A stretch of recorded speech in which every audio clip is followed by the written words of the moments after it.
ನಾವು ನಿನ್ನೆ ಮಲ್ಲಿಕಾರ್ಜುನ್ ಖರ್ಗೆ ಅವರನ್ನ ಭೇಟಿ ಮಾಡಿ ನಮ್ಮ ಒತ್ತಾಸೆ ಏನಿದೆ ಅಂತಕ್ಕಂಥದ್ದನ್ನು ಮತ್ತು ನಮ್ಮ ಬೇಡಿಕೆ ಏನಿದೆ ಅಂತಕ್ಕಂಥದ್ದು ನಾವು ಮುಂದೆ ಇಟ್ಟಿದ್ದೇವೆ. ಅವರು ಅತ್ಯಂತ ಸಹಾನುಭೂತಿಯಿಂದ ಮನವಿಯನ್ನ ಸ್ವೀಕರಿಸಿದ್ದಾರೆ. ಎಲ್ಲೋ ಒಂದ್ ಕಡೆಗೆ ನಮ್ಗೆ ನ್ಯಾಯವನ್ನು ಕೊಡ್ತಕ್ಕಂಥ ಕೆಲಸ ಮಾಡ್ತಾರೆ ಅಂತಕ್ಕಂಥ ವಿಶ್ವಾಸ ಇದೆ. ಇವತ್ತು ಕೂಡ ನಾವು ಬೇರೆ ಮುಖಂಡಗಳು ಕೂಡ ಇವತ್ತು ನೋಡ್ಬೇಕು ಅಂತ ಹೇಳಿ ಪ್ರಯತ್ನ ಪಡ್ತಿದ್ದೇವೆ.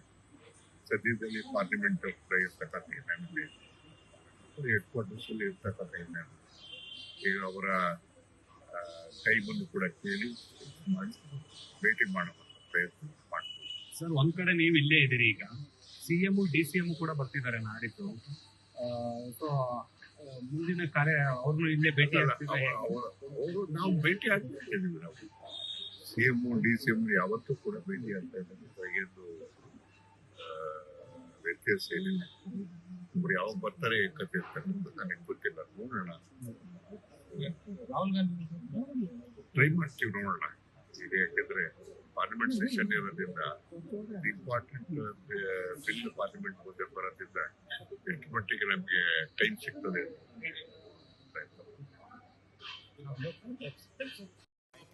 ಅಂತ ಕಾಯ್ತಾ ಇದೀವಿ. ಅಂದ್ರೆ ಇಮ್ಮಿಡಿಯೇಟ್ ಅವ್ರು ಭೇಟಿ ಮಾಡ್ತೀವಿ. ಕೆಲವರು ಇವತ್ತೇ ಸಿಗ್ಬೋದು, ನಾಳೆ ಸಿಗ್ಬೋದು ಹೇಳ್ತಾ ಇದ್ದಾರೆ. ಅದ್ರ ವೇಣುಗೋಪಾಲ್ ಅವರು ಭೇಟಿ ಮಾಡಿದೆ ಹೊರತಾಗಿ ನಾವು ಭೇಟಿಗೆ ಹೋಗಲ್ಲ.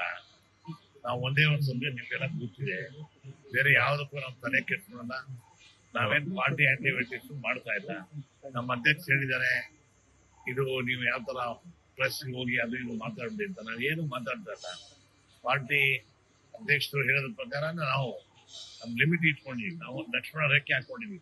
ಪಾರ್ಟಿ ವಿರುದ್ಧ ಆಗ್ಲಿ ನಾಯಕರ ವಿರುದ್ಧ ಆಗ್ಲಿ ನಾವೇನು ಮಾತಾಡಕ್ಕೆ ಬಂದಿಲ್ಲ. ನಾವು ಬಂದಿರೋದೇ ಒಂದೇ ಒಂದು ಪಾಯಿಂಟ್ ಅಂತಂದ್ರೆ ರೀಶಫಲ್ ಮಾಡಿ ನಮ್ಗೆಲ್ಲ ನಾವು ಸೀನಿಯರ್ ಇದ್ದೀವಿ. ಎಲ್ಲ ಈಗಿರೋ ಮಿನಿಸ್ಟರ್ 4 ಸಲ 5 ಸಲ ಅವರೇ ಇದ್ದಾರೆ ಕಂಟಿನ್ಯೂ ಅಂತಾರೆ. ನಮಗೆ ಚಾನ್ಸೇ ಕೊಟ್ಟಿಲ್ಲ. ಆದ್ರಿಂದ ನಮಗೂ ಒಂದು ಚಾನ್ಸ್ ಕೊಡಿ. ಈಗಾಗಲೇ 2 ವರ್ಷ ಕೇಳಿದ್ರಿ, 3 ವರ್ಷ ಆಗೋಯ್ತು. 3 ವರ್ಷ ಯಾಕಾಯ್ತು ಅಂತ ನಿಮ್ಗೆಲ್ಲ ಗೊತ್ತಿದೆ.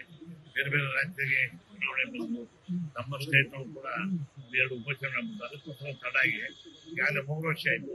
ಬರೀ 2 ವರ್ಷ ನಾವು ನಮ್ಗೆಲ್ಲ ಅಧಿಕಾರಕ್ಕೆ ಜೊತೆಗೆ ನಮ್ಗೆ ಅವಕಾಶ ಕೊಡಿ ಅಂತ ಕೇಳಿದ್ವಿ. Okay, thank you sir.